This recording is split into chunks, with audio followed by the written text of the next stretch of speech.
So just a big welcome and thanks to Graham for joining us on today's session.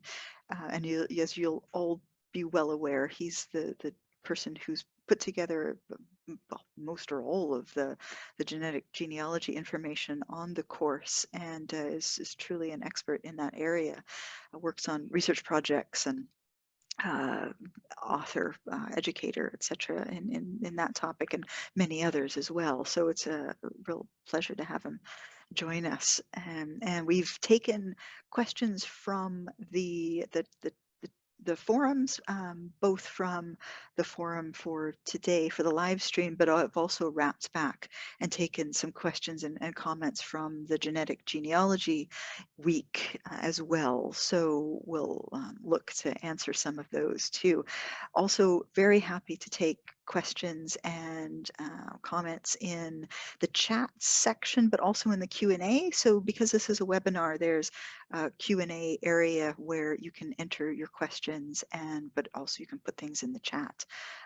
That's fine too. I'll be keeping an eye on those, and we'll just try to work our way through as many as possible. But we'll kick off with those that were put up onto the forum on the Future Learn space. And the first one that I just wanted to say about was Braun was asking about recording references, and particularly looking at sources coming through an online tool like Ancestry. And the software is providing a hint that you have verified. Do you need to record that as a source, or does the software do it for you? Well, really most software that, it depends on if you're talking about Ancestry, and Ancestry providing the source. So if you're creating your tree on Ancestry, then if you've added a source on Ancestry that backs up information that they've suggested, it will automatically link the source on Ancestry. Maybe not in a referencing style that's particularly solid in my opinion. You know, I think that there's some things missing in their referencing formatting, but they will link that. You can, in Ancestry, if you have information that you know about, if you're adding details that aren't necessarily from information that's Ancestry is providing, you can create a reference, a citation yourself, and there's just a button to click, and it just walks you through entering the author, you know, the archive, the title of the source, the information that the source is providing. So that's really handy.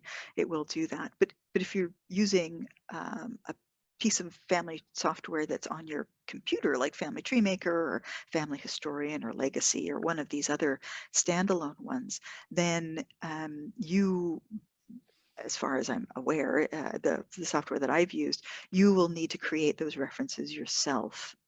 You can, some of the software like Family Tree Maker will bring in information from Ancestry and will provide the references in the Ancestry style, which you can then change, but otherwise you need to basically create those references yourself.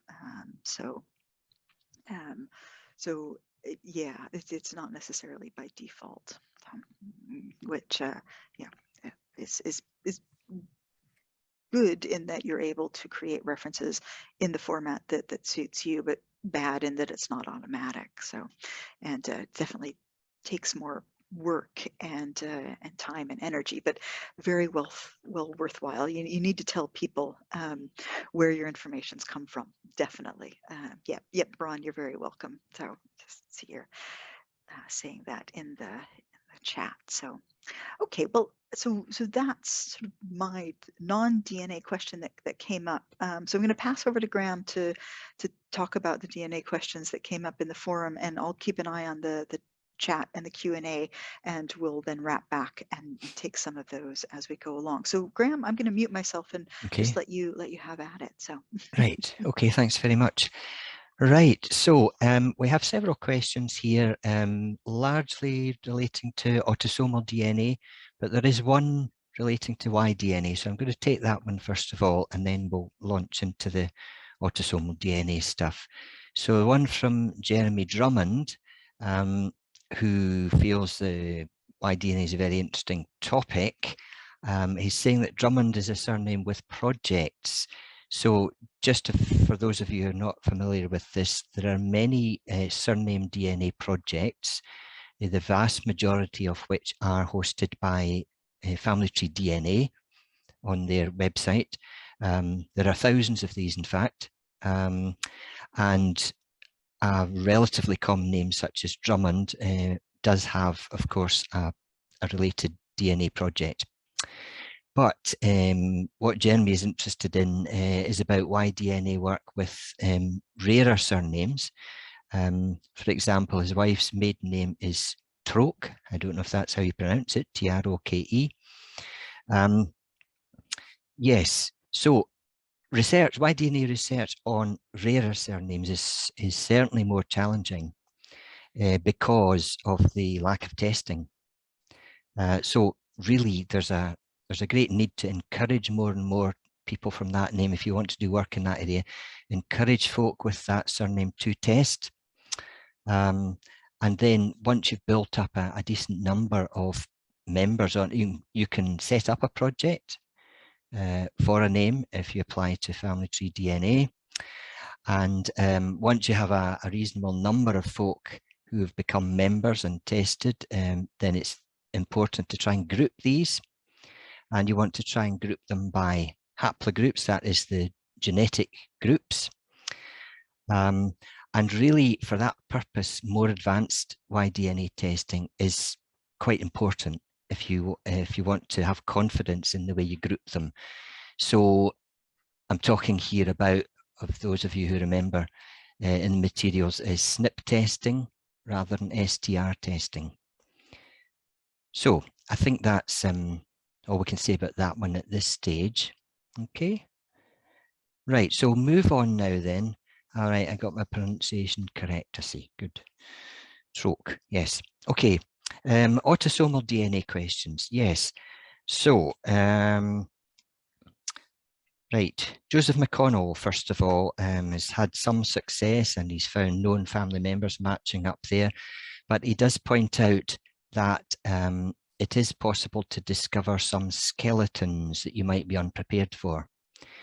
Yes, so unexpected relationships may crop up, and that's really important that you should be aware of that before you test. And anybody that you're encouraging to test, or if you're acting as administrator for somebody else's kit, you should make sure that they are well aware of the ethical aspects and that unexpected relationships can show up. So you may find unexpected cousins or maybe even unexpected siblings or half-siblings. And clearly that can cause and has caused many issues within families that have been quite well reported. And Joseph's saying that he had one link that was discovered and the contact didn't want to disclose any further information. So that was the end of the communication between them at that point. So you have to be very careful with these sort of issues. And there's a great variation in the way folk react to these issues. Some react in the way that the person mentioned by Joseph did, and ceases any contact at all. They're just not happy with that situation, don't want to reveal any further details. On the other hand, some folk can be very pleased to find that they have new close family members and they're keen to make and continue the contact. So, but the important point to emphasize really is that this should be made clear to folk before they test, that there are issues of this nature. It's particularly an issue with autosomal DNA testing. It can be an issue with YDNA as well, but it doesn't tend to be so such a major issue. YDNA tests can show up illegitimacies and so on, but particularly autosomal DNA is the one that can cause these sort of issues. Right, now we then have a couple of questions relating to what tends to be commonly referred to as ethnicity estimates.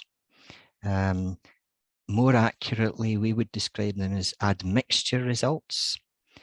This is where you get the different percentages from different geographical areas of the world coming out. So you might have English, you might have Scottish, Irish, and also various other regions of the world, of course. So we have a question from Maggie Fitzpatrick, who was saying that she was surprised that the results kept changing over time. And she's wondering really how much emphasis to place on these. Well, this is definitely experience. The companies are continually developing the reference sequences that they use and the algorithms they use for analysis of these results. And obviously that can result in changes. Now, I should emphasize here that this aspect of DNA testing is certainly the most unreliable. And it tends to be reasonably reliable to continental level, but once you get down to more specific geographical areas, it becomes much less reliable. So you should tend to treat it with a pinch of salt, really. And as I've said, the results can change as the algorithms and reference sequences develop. Often when there's an upgrade there, the results can be quite a bit more accurate. They may tie in more closely with what you found from your traditional documentary research. But on the other hand, it sometimes happens that they appear to become more unreliable, and we've seen examples of that happening as well. So realize that it's not the most useful part of DNA testing. The most useful part is what we would describe as the cousin matching, where you're linking up with matches who are maybe estimated as second, third cousins, fourth cousins, that type of thing. Right, so and another one from Lindsay Greenock, also sort of touching on the area of admixture ethnicity. He's saying that his wife's male family line is completely English after her great-great-grandfather, but she only has a small percentage of English in her DNA. Now, I'm not absolutely sure if I'm interpreting the question correctly, whether he means before, generation before the great-great-grandfather were English or since. It says after. We'll take it both ways. If it was before, then you're quite a few generations back, and at that point you would only expect that percentage to be relatively small in any case. If it's in more recent times, then you may not be aware of the more distant ancestry, and it might appear to be something that you were not really expecting. He also mentions that there was a 4% Welsh percentage showing up, even though there was no trace of anyone Welsh in either her mother or her father's side of the family. 4% is really quite a small percentage in the terms of the admixture results. It could well be that the populations in England and close to the Welsh border might be very, very similar to those in Wales, so it could be something like that. Okay, right, so let's move on to Jim Miller's question.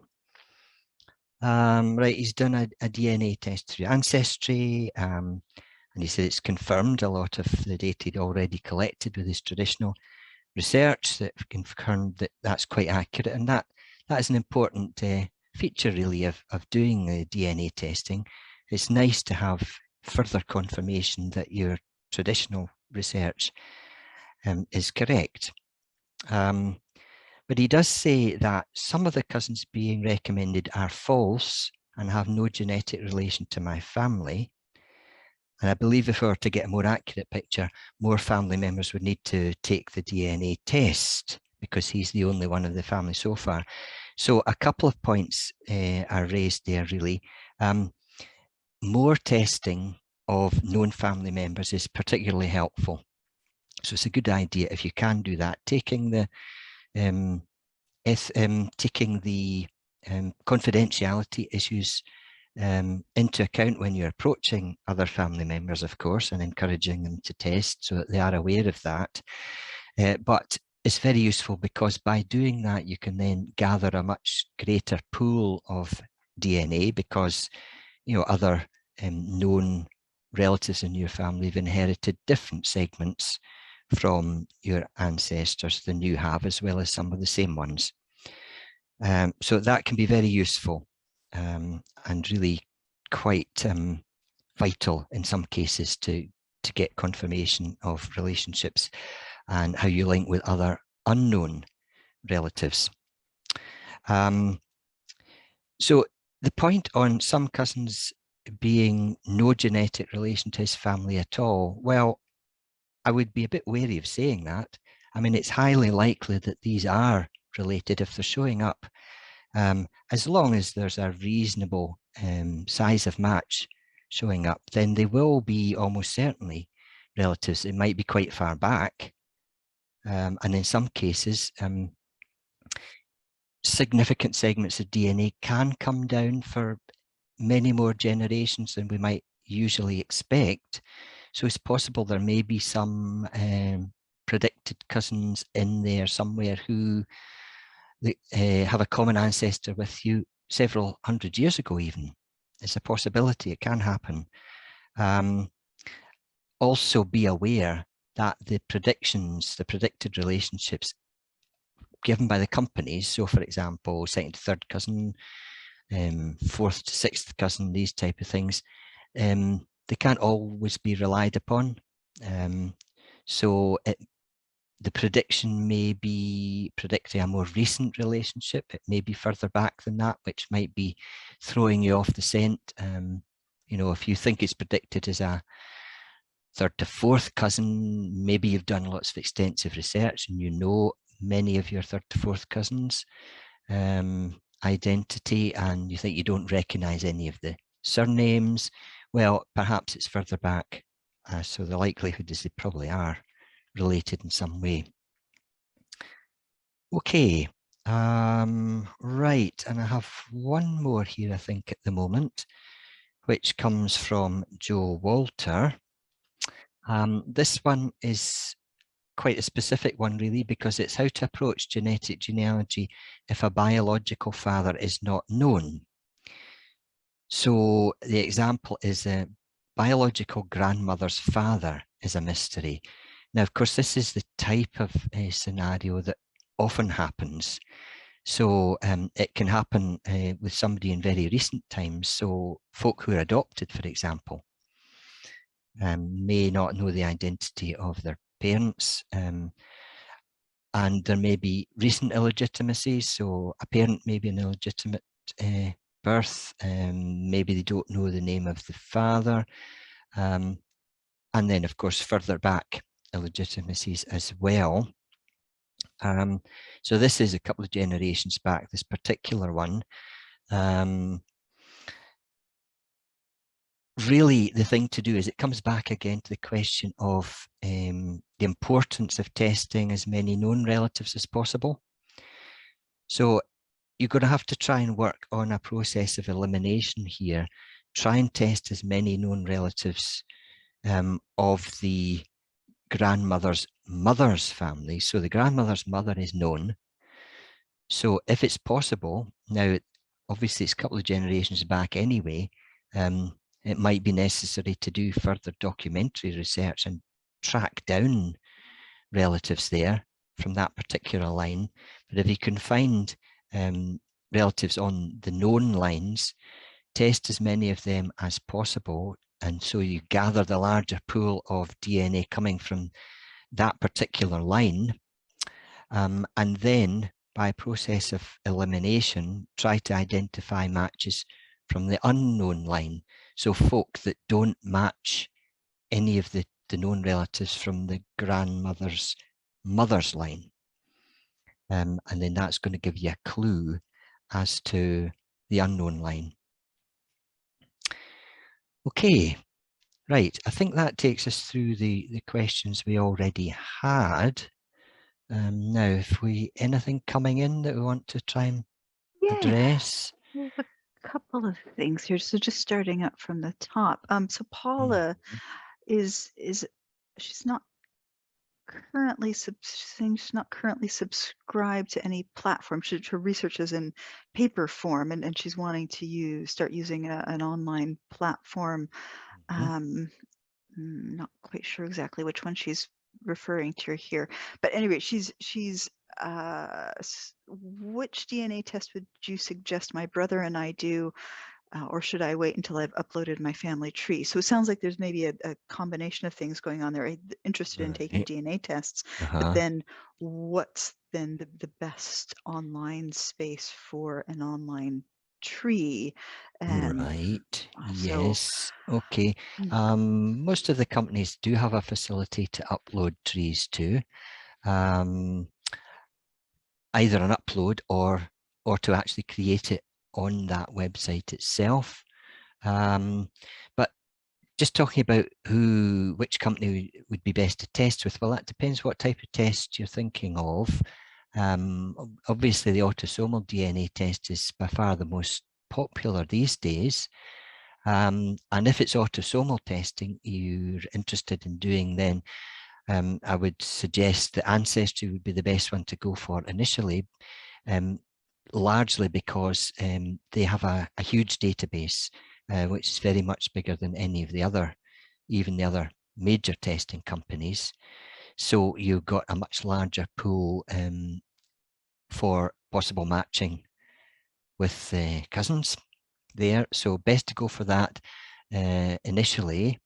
And then you would have the option of downloading your data from there, and you can then upload to Family Tree DNA or MyHeritage, for example. And also the third party site, GEDmatch.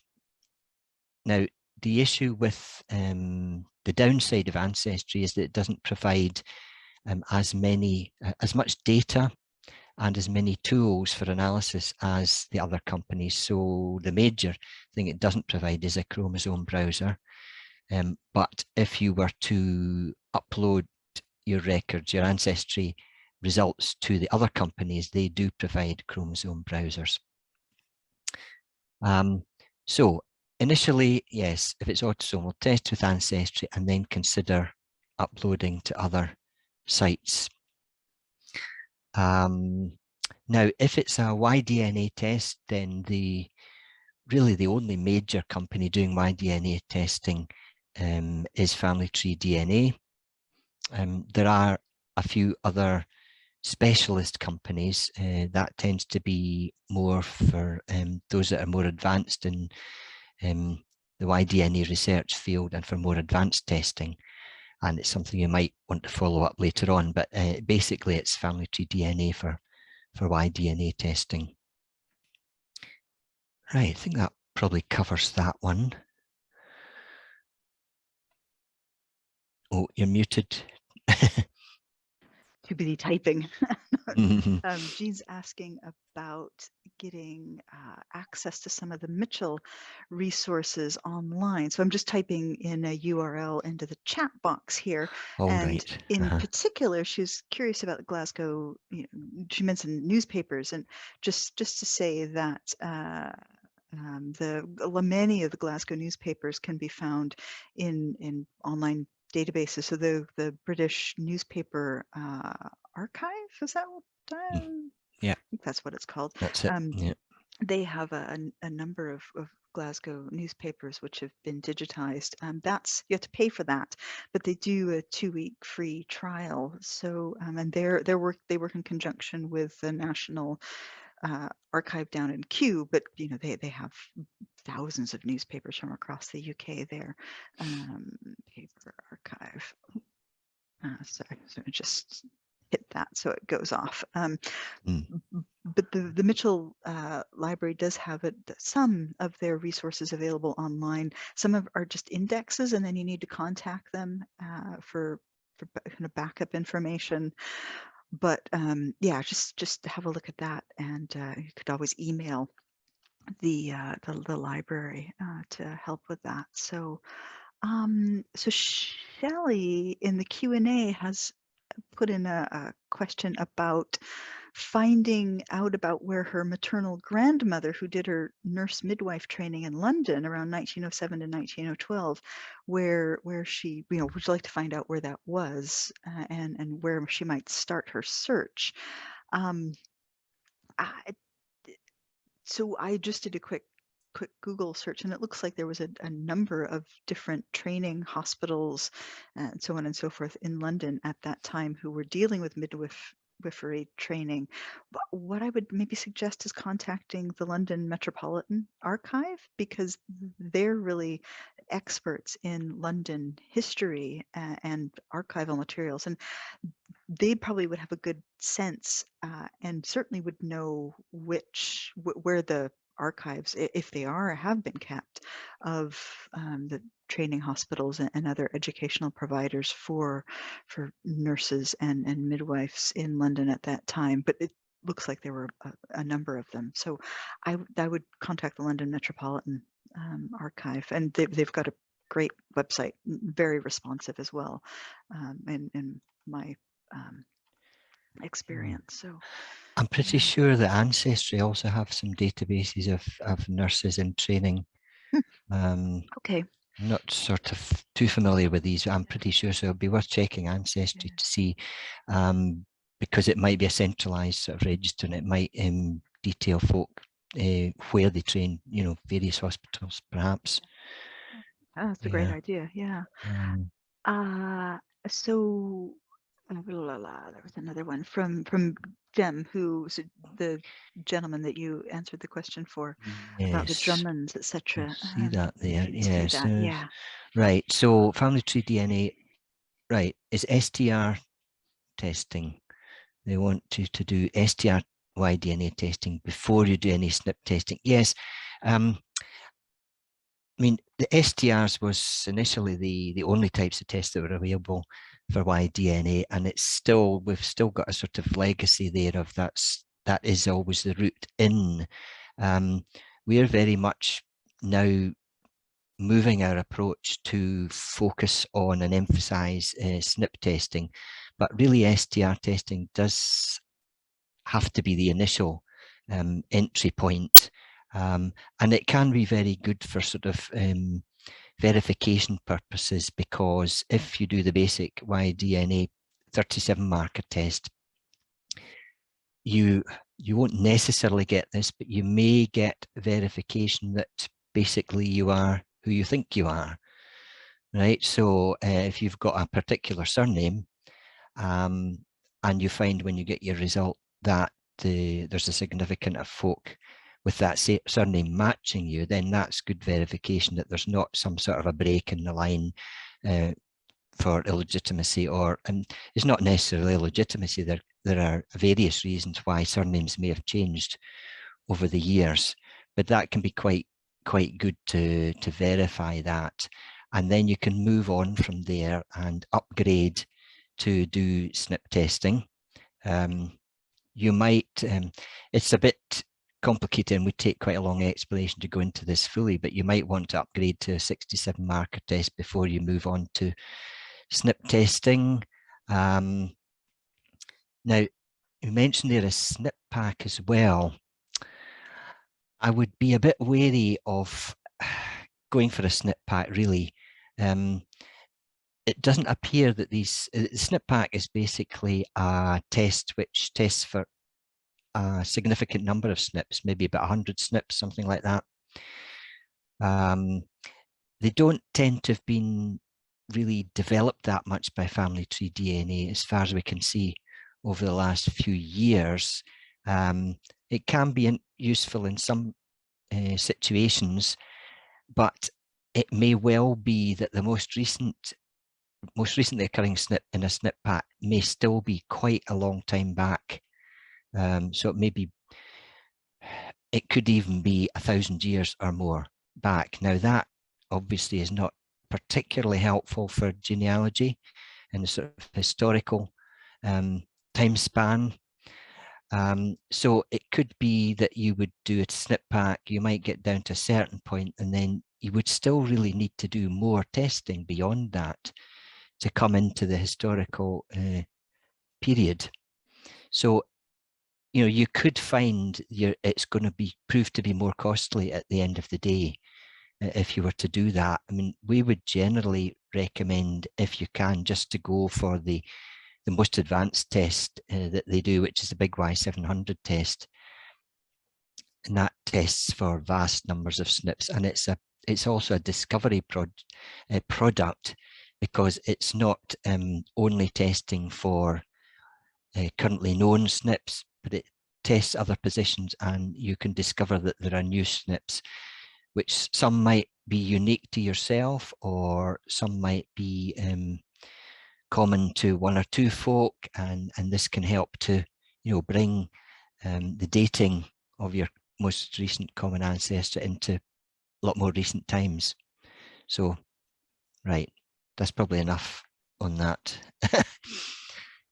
Hope So, that's some help. yeah, so Isabel is asking about, is there a central repository for servants, staff of stately homes, such as Dunrobin Castle? I have an ancestor who was a saddler there, which is pretty cool. And no, well, sadly not. But the issue with these types of estate records, manorial records, but you know, estate records is it depends on the family themselves, and some families have their own archives, and they've kept their records privately. Some have donated to the National Records of Scotland. You know, if you're looking for a family down in England, you know, it might be the National Archive at Kew in London. Or they might have donated things to the local archive. So it can be really hard to know, you know, where to look. But there are some catalogs that you can look at that are sort of more umbrella catalogs, if you like. And Isabel, I put in the link to the National Records of Scotland's research catalogs and indexes website. There's a couple of catalogs listed there that you might look at, just to see if there's any staff records that exist.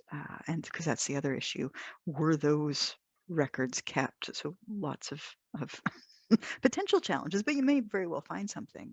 You know, books of fees paid, that kind of thing. So you could also just do like a web search if it's a particular place that you're interested in, like Dunrobin Castle, probably missing saying that entirely.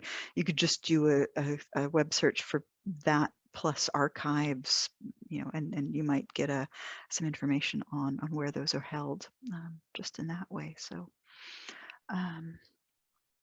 let's see, there was another question here. Oh yeah, Susan was asking about, yes, so her husband has done a YDNA 37 test, wanting to identify his great-grandfather, but not much shows up on FTDNA.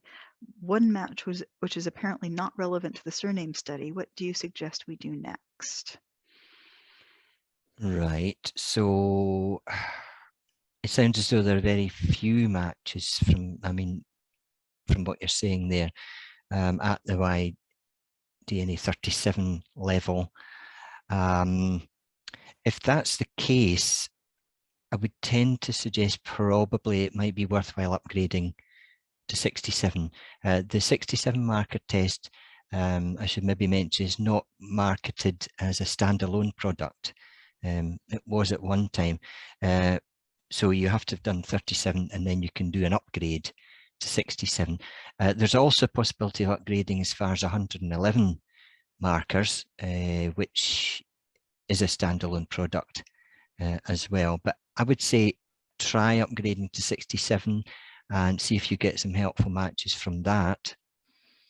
And then probably beyond that, if you want to take it further, you would probably want to think about big Y700, I would say, rather than upgrading again to 111 markers, unless there's a particular reason why you want to go to 111. Yeah. Okay. Suppose with the consideration of how much money you want to pay and those kinds Well, of things. that's right, yes, because if you're going to pay to then upgrade to 111 and then find, well, you still haven't got all the answers you want, and then you're going to have to pay for the big Y700, whereas you could have got all that, the 111, as part of the big Y700 in the first place. So it's a question of trying to work that out, if there's an issue about the cost, because the more advanced tests are, you know, they're not that cheap. Yeah. I suppose, do those ever come up on sale? You know, like right now you've got the Oh, Black yes. Friday sale Yeah, and the well, that's Christmas right. sale I and all mean, Family those. Tree DNA do have quite regular sales. I mean, they have probably about at least 4 sales a year, I would think, probably 4 or 5 sales a year, and there can be quite significant reductions available. I think there's one on at the moment. Yes, I think so. Yeah, I'm getting bombarded with emails. Yeah. So yeah, I think so. Yeah. Yep. I did notice that Jem posted again saying the snip pack was a suggestion of surname admin. Yes, I mean, it's always valuable to take advice from administrators of surname projects as well. But, give that consideration. I mean, maybe you want to have a dialogue with them to try and find out if that particular snip pack has been well developed, and how far back in time is it likely that the most recent snip in that snip pack occurs. And that might help you to decide. It's possible that there could be some that are much better developed than others, and it might be worth going for, but it's something to think about. So maybe have a discussion with them on that before you make a decision. Sounds like there's lots of variables there to Oh, yeah. consider. Yeah, no There are. absolute right or wrong answer. No. Depends on the name, etc. So, Yeah. well, that looks like all of the things that are coming up on the chat and the Q&A, and I have to say we're just at almost 10 to the hour, so that's pretty good timing as far as I'm considered. Looks like Jean's just popped up Right. with oh yeah, history, and oh yeah, you can see that, Graham, Right. I'm sure. Yeah. History in I could Scotland see that one. with the Yes. ancestry. Would it be beneficial to have a test done through a Scottish site? Wow. Not well, and there's no Scottish-based testing company at the moment. It's not going to really make any difference. I mean, there's a British-based Living DNA, but I wouldn't be inclined to test with them really. They do give more distinct regional results for British Isles, down to sort of almost county level in some cases. But again, you have to ask how reliable is that? You can't place all that much emphasis on it. So no, I would say if you've done Ancestry, yeah, you've got a big pool to match with. But definitely think about uploading the Ancestry results to other sites as well. So maybe Family Tree DNA, MyHeritage, and GEDmatch, the third-party site, has got really the most tools there. If you're interested in doing more advanced analysis of your results, GEDmatch is a good place to go. Be careful about the terms and conditions though, because there are certain issues around that and law enforcement use of DNA tests. So you might want to look at that and see whether you want to opt out of these sort of things. Yeah. Okay. Yeah, always read your terms and conditions. It's always a good thing to do. Too easy to skip through them, but sometimes they really are important to. Yeah. Okay. Well, look, that's looking like we're done with everything. So yeah, well, thanks to the folks who came along and were asking such wonderful questions. Yeah, really good to have a little less than an hour to share with you, and then big thanks to Graham as well for coming along. So I mean, this is rounding out the last week of the part of the course where we're kind of keeping an eye on the forums and monitoring for questions that we think we can help with. But the course material will continue to stay open for if you have access that continues. So yeah, just well. Thanks again for taking the course. It will officially run again in the spring, so we'll come back and do a moderated course again in the springtime. I think it starts in March, so we'll have these chat sessions again at that time. But yeah, just thanks very much to everybody for being there, and have a good rest of your day or evening, whatever it is. And we'll get the recording up as soon as possible. Sometimes it can take a little while for the IT people to get the recording to us, and then it has to go up on YouTube, and so it's take longer than I'd like. But anyway, we'll get it up ASAP. So, but thanks again, Graham, for Okay, being here. thank you. And yeah, just thanks again Right. to everybody, and take care. Okay, Okay, thanks. bye now. Right, bye.